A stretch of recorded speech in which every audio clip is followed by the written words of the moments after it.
Hey, it's me Rishikesh Kannan, popularly known as Rishi K. Subscribe to my YouTube channel and hit the bell icon now to get the latest videos and get taken into a world of entertainment, culture, sport, business and current affairs. 8 मई को mother's day है। हालांकि mother's day को तो रोज celebrate किया जाना चाहिए, तो मैं चाहता हूँ आप मदर के बारे में, अम्मी जान के बारे में कुछ शब्द कहें। मैं तो जब भी मुझे टाइम मिलता है उनके साथ ही बैठता हूँ मैं, और ऐसे जितनी बाहर की टेंशन होती हैं सारी जब उनके साथ बैठता हूँ पूरा एब्जॉर्ब कर लेती हूँ। ऐसा लगता है सिर्फ इसीलिए बैठी हुई हूँ यहाँ पे। रोज होते हैं उनके दिन, बट एक मुकर्रर किया गया mother's day well and good. एक मदर का ऐसा होता है कि एक अगर छोड़ देंगे मदर है कि एक इंसान है जो सिर्फ आपके लिए बैठा है, आपके बारे में सोचता है, आपके तरक्की के बारे में सोचता है, आपकी हेल्थ के बारे में सोचता है, आपके खाने के बारे में सोचता है, बच्चे ने खाया है नहीं। सिर्फ एक माँ एक ऐसा होता है।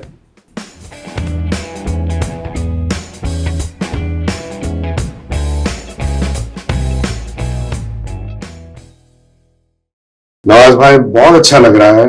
इतनी बार हमने जूम पे इंटरेक्शन किया और इस फेस टू फेस का मजा ही अलग है। ये पिछली बार हमने ये बात नहीं की थी इस खूबसूरत मकान के बारे में, तो फिल्म के पहले मैं चाहता हूँ चंद शब्द आप इस खूबसूरत मकान के बारे में बात करें। मेरी पैदाइश तालीम लखनऊ में हुई है और इस इमारत को देखकर मुझे लखनऊ की यादें जो है वो ताजा हो गई। तो चंद शब्द इस खूबसूरत घर के बारे में। स्ट्रक्चर कुछ वैसा ही है, क्योंकि जो रेलिंग और ये जो आर्चेस वगैरह है, एक्चुअली ये मैंने जो मेरा गांव में जो घर है उसी को ध्यान में रखते हुए डिजाइन करवाया था। अभी हालांकि थोड़ा सा अभी कंप्लीट नहीं हुआ, थोड़ा सा बाकी है, खुद बाकी है। अभी कुछ पेंटिंग्स हैं जो थिएटर की पेंटिंग्स हैं, जैसे सामने देखें आप ओथेलो का लगा हुआ है पोस्टर, ये शेक्सपियर का है, एंटोन चेखोव, इधर स्टैनिस्लवस्की, ये वो है जिनको हमने चार्ट रखा था, बहुत पढ़ा हमने अपने दौरान, उनके प्लेस भी किए। तो मैं सोचता हूँ कि जब मैं यहाँ पे आऊँ तो मुझे वो थिएटर वर्ल्ड दिखाई दिया चारों तरफ। तो नीचे वाले पोर्शन में मैंने सिर्फ पेंटिंग थिएटर की और theatre directors, eminent theatre directors और ये वो सब है। तो मुझे बड़ा खुशी होती है मुझे घर की तो नहीं, लेकिन इन पेंटिंग्स की बड़ी खुशी होती है एक्चुअली, फ्रेंकली स्पीकिंग। क्योंकि जब मैं एनएसडी जाता हूँ आज भी, तो वहां पे लगता है कि बहुत ही नॉर्मल ब्रीदिंग, बहुत ही नॉर्मल होती है मेरी, और मैं वैसा ही स्पेस क्रिएट करना चाह रहा था यहाँ पे भी कि जब मैं एंटर हूँ तो मुझे लगे कि मैं अपने उसमें वर्ल्ड में हूँ, थिएटर वर्ल्ड में हूँ। क्या खूबसूरत बात कही आपने, breathing normal as opposed to breathing fast. बहुत सही कहा। जब हम तनाव में रहते हैं तो फास्ट ब्रीदिंग रहता है आदमी का। आपने मुझसे बहुत पहले कहा था कि पैसे उतने मायने नहीं रखते आपकी जिंदगी में। आपने ये भी कहा था कि भाई मुझे तो पता भी नहीं है, मेरे भाई कभी कभी लेते हैं, बोलते हैं मैंने इन्वेस्ट किया है कहीं पे।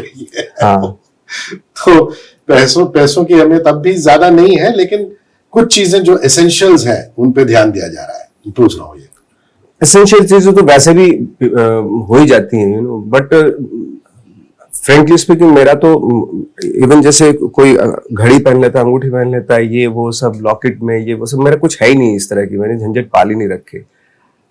मुझे आज भी अगर 20 रुपए मिल जाए ना कहीं से, तो मुझे बड़े कीमती हो, माय गॉड रख लो इसको जेब में। तो वो नोट का जैसे आजकल तो नंबर है पड़े हुए, बैंक में कितने नंबर्स हैं, वो उस पर कोई मजा नहीं आता। जैसे अब मेरे पास अगर आज भी, इसलिए मैं 100 रुपए मिल जाए तो मुझे लगता है आज भी बहुत बड़ी रकम है, ये टाइप में इस तरह का है। फिल्म पे आते हैं, हीरोपंती 2। अहमद जो है उनकी शुरुआत हुई बतौर डांस कोरियोग्राफर, और मैं फराह खान को देखता हूँ, गणेश को देखता हूँ, अहमद को देखता हूँ, इनकी फिल्म मेकिंग सेंसिबिलिटीज बहुत अच्छी है। तो शुरुआत अगर कोई आदमी कोरियोग्राफी और म्यूजिक वीडियो डायरेक्शन से करे और फिर फीचर में घुसे, इसके बारे में मैं आपका कमेंट चाहता हूं। आई थिंक जैसे हमारी फिल्मों का जो फॉर्मेट है वो डांस ड्रामा है, म्यूजिकल ड्रामा, डांस ड्रामा, तो उसमें परफेक्ट होते हैं ये, क्योंकि जो कोरियोग्राफी करते हैं, जो डांस करते हैं, जो सॉन्ग्स होते हैं, बेसिकली तो अगर देखा जाए तो फिल्म के 2 आवर्स में हाफ एन आवर तो इनके होते हैं, कोरियोग्राफर के होते हैं, क्योंकि 4-5 गाने होते हैं, उसमें आधा घंटा तो लग ही जाता है। तो बचा क्या, एक्शन बचा, हाफ एन आवर का एक्शन बचा है ना, आधे घंटे में सपोर्टिंग एक्टर्स को दिखाना पड़ता है, बाकी क्लाइमैक्स होती है। तो जो कोरियोग्राफर्स होते हैं वो इतना अच्छे से कोरियोग्राफी करते हैं पूरी फिल्म की, जो एक मसाला फिल्म, एक कमर्शियल फिल्म बन के तैयार हो जाती है, तो उसमें परफेक्शन होता है। और अहमद भाई का क्या है कि इतने सालों से काम कर रहे हैं, तो ड्रामा का भी नॉलेज है उनको, कमर्शियल ड्रामा का नॉलेज है, और कैरेक्टर को किस तरह से, फॉर एग्जाम्पल जैसे मैं अपना कैरेक्टर कर रहा था, तो उसमें जो नुआंसेस एड ऑन किए उन्होंने, वो छोटे छोटे से, क्योंकि वो कोरियोग्राफर है, तो इसीलिए जब भी वो जो एक फेमिनिन वो वाला मुझे जेस्चर बताया, तो बड़ा तो उसको कॉपी कर देता था बस, तो उसकी वजह से कैरेक्टर कुछ डिफरेंट हो गया वो। चलिए, बहुत सरल तरीके से आपने समझाया, बहुत खूबसूरत तरीके से समझाया आपने। और मानी हुई बात है कि आप तो मतलब कोई भी किरदार आपको देते हैं आप उसमें समा जाते हैं, लेकिन ये जो थोड़ा हिस्ट्रियोनिक एबिलिटी है कि ये भाई ये जादूगर टाइप आदमी है लेकिन साइबर क्राइम में भी है, उसका नाम रख दिया गया है लैला और लैला। हाँ। और तो थोड़ा मतलब हंसता है, जैसे मुगैम्बो की हंसी थी। हाँ। फिल्मों में इस तरीके का जो मैड लाफ्टर है, मुझे इमीडिएटली मुगैम्बो की याद आई। आपने किसी की हंसी को बहुत एंजॉय किया है फिल्मों में? मैड लाफ्टर, बहुत लोग हंसते हैं, शक्ति कपूर जी हंसते हैं।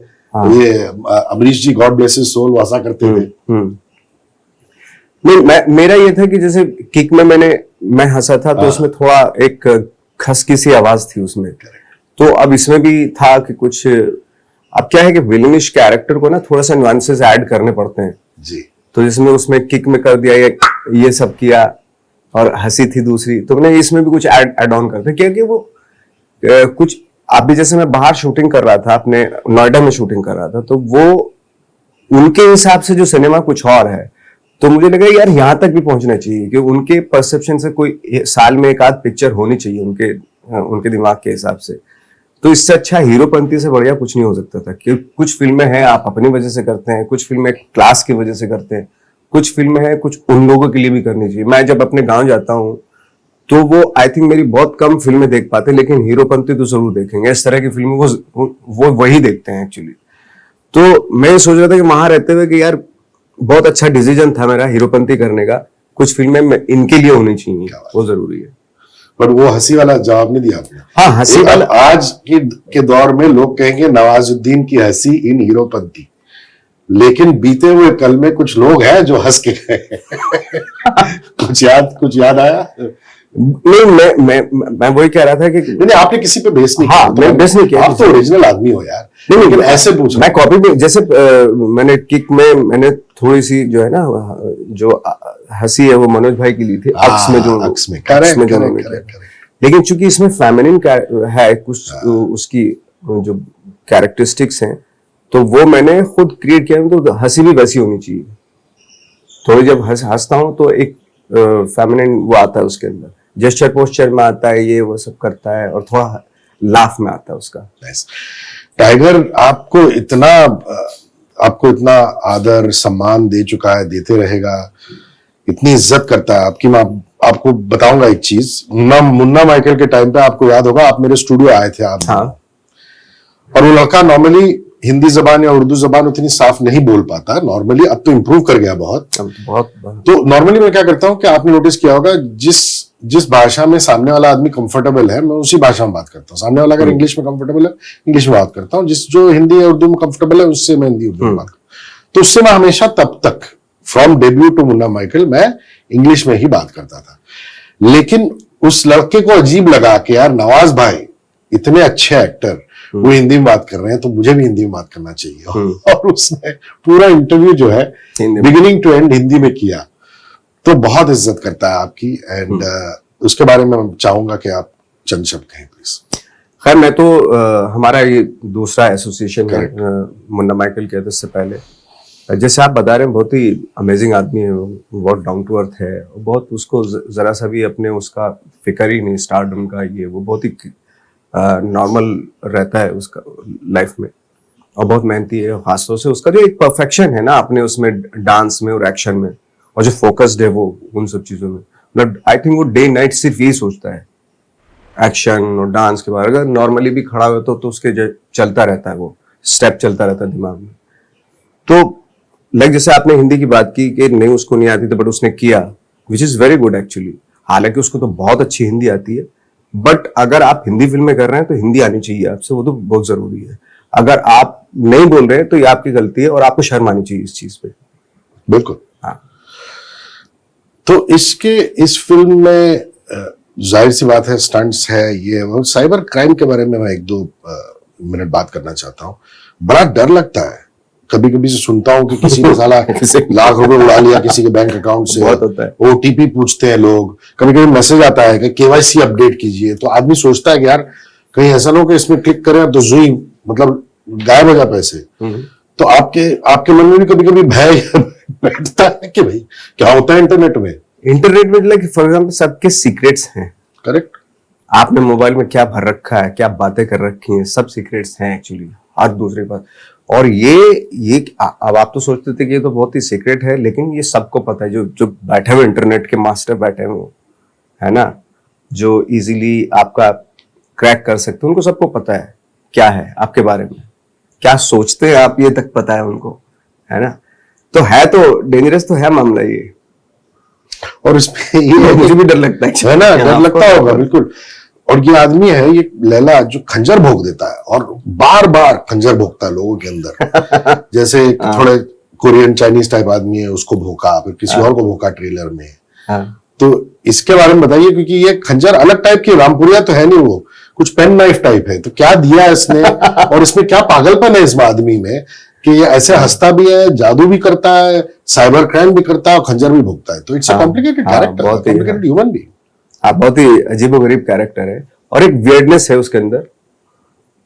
और मुझे इस तरह के कैरेक्टर बहुत अच्छे लगते हैं। इवन जो जिस तरह का मैं सिनेमा करता हूँ उसमें वियर्डनेस होनी चाहिए कैरेक्टर में ना, मुझे अच्छा लगता है ना। सपाट कैरेक्टर नहीं अच्छे लगते। जैसे हीरो का कैरेक्टर होता है सपाट होता है, किसी कुछ ना होता है, बदला लेता है या तो विलन से, ये लड़की को प्यार करता है, ये 2 चीजें होती है उसके अंदर। बट ये जो विलेनिश कैरेक्टर है उसमें स्कोप बहुत होता है। आप वियर्ड भी हो सकते हैं, आप सैटिरिकल भी हो सकते हैं, आप मतलब गुस्सा भी, हंस भी सकते हैं। तो स्कोप बहुत होता है इस तरह के मसालों का विलेनिश कैरेक्टर, तो मजा आता है मुझे तो। और स्टाइलिंग मुझे बहुत पसंद आया। कोट पे पता नहीं क्या क्या दिए हैं आपको, कुछ बहुत सारे बटन और ये सब एकदम स्टाइलिश। हेयर को भी ऐसा कर दिया है। तो चंद शब्द स्टाइलिंग के बारे में और पूरा जो लुक है उसको क्रिएट करने में जाहिर सी बात है कि टीम रहा होगा, 2-3 लोग रहे होंगे।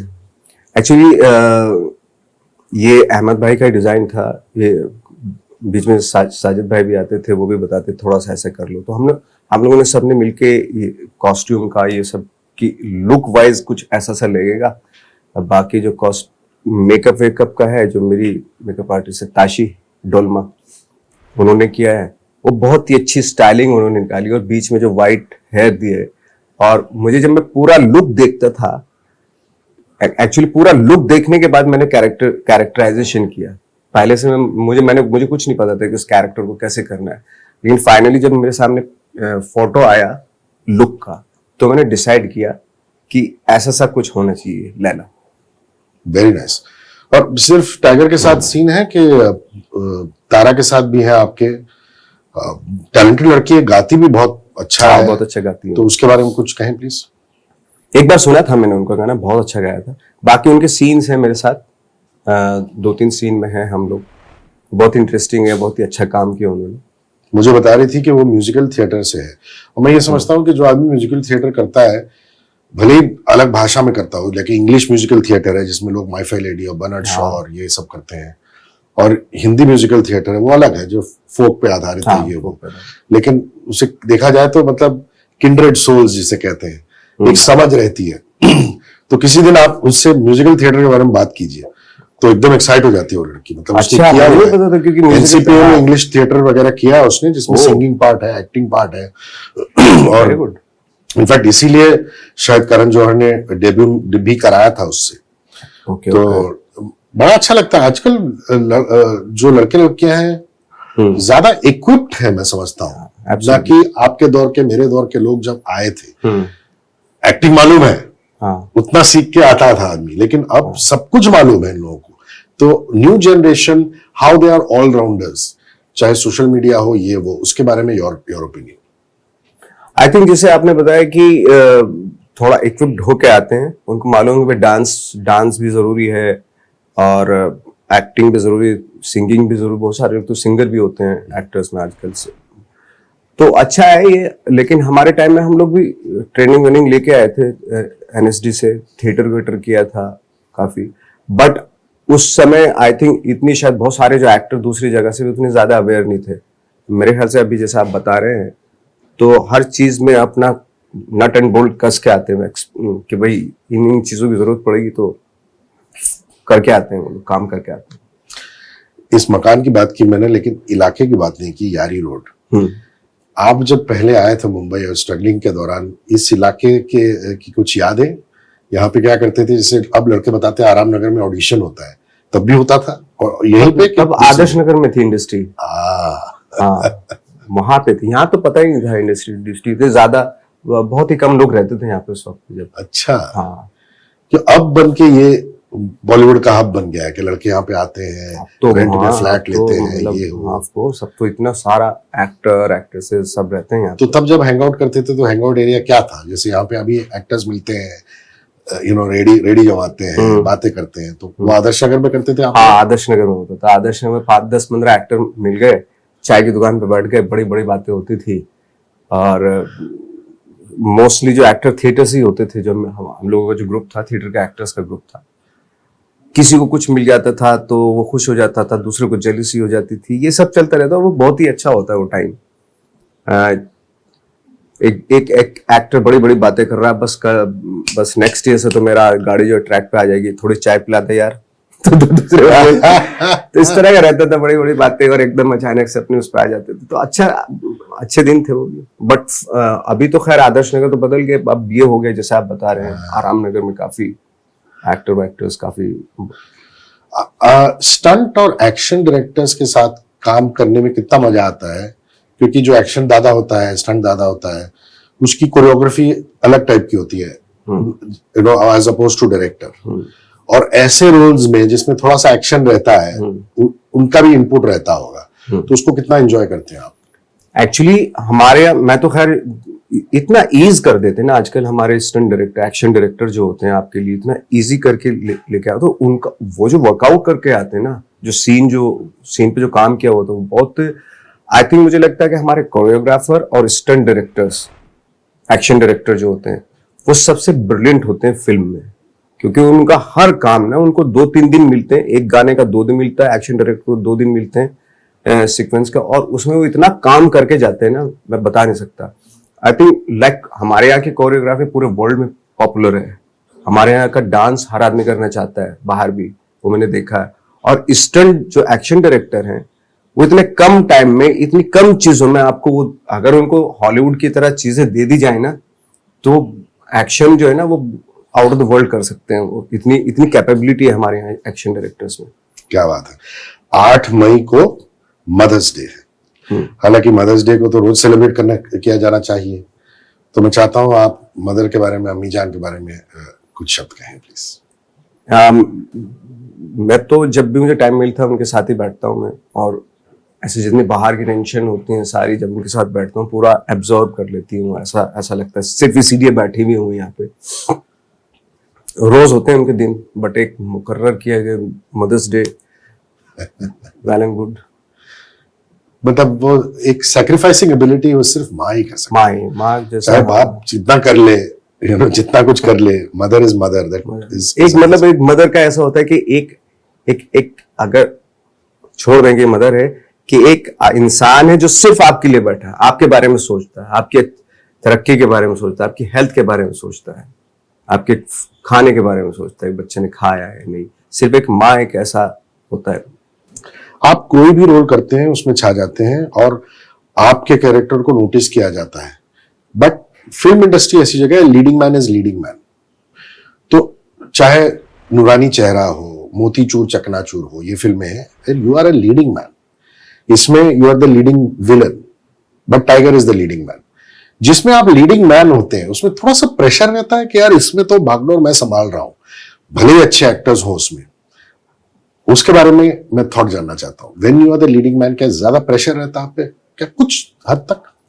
प्रेशर तो आई थिंक उससे ज्यादा एक रिस्पॉन्सिबिलिटी रहती है, लाइक शूटिंग के वक्त, नॉट जब रिलीज होती है तब। शूटिंग के वक्त ऐसा रहता है कि आपके ऊपर काफी चीजें डिपेंड करती हैं कि अगर शूटिंग का माहौल जो है ना आपको सेट करना होता है, क्योंकि आप लीडिंग मैन हो, एक माहौल अच्छा बनाना पड़ता है। अगर आप ही डगमगा गए या आप गुस्से हो गए सेट पे, तो पूरा जो माहौल है वो खराब हो जाता है। तो ये बहुत सारी चीजें हैं कि अगर आपके साथ थोड़ा सा कुछ इधर उधर भी हो तो उसको बर्दाश्त कीजिए, क्योंकि you are a leading man. नहीं तो क्या आपके को एक्टर्स पे फर्क पड़ेगा उस चीज का, कि एक माहौल को जो सेट करना होता है वो आपके ऊपर, आपके डायरेक्टर के ऊपर, प्रोड्यूसर्स के ऊपर, इनके ऊपर, तीनों के ऊपर बहुत डिपेंड करता है। आखिरी सवाल, हीरोपंती 2 क्यों देखनी चाहिए, क्यों लोगों को थिएटर में जाके सपोर्ट करना चाहिए, प्लीज हमें बताएं। यही है, जिस तरह की फिल्में आजकल, जैसे इंटरटेनिंग फिल्म है ना, मसाला है इस फिल्म में बहुत, इसमें डांस है, ड्रामा है, इमोशन है, और ये चीजें हैं जो आजकल लोग जिसके लिए जा रहे हैं वो सारी चीजें इसमें देखने के लिए मिलेंगी। आप एंजॉय करेंगे, और एंजॉय के लिए ही ये फिल्म एंटरटेनमेंट है, एंटरटेन करेगी आपको पूरी तरह से ये फिल्म। क्या बात है, बहुत बहुत शुक्रिया, बड़ा मजा आया। Take care.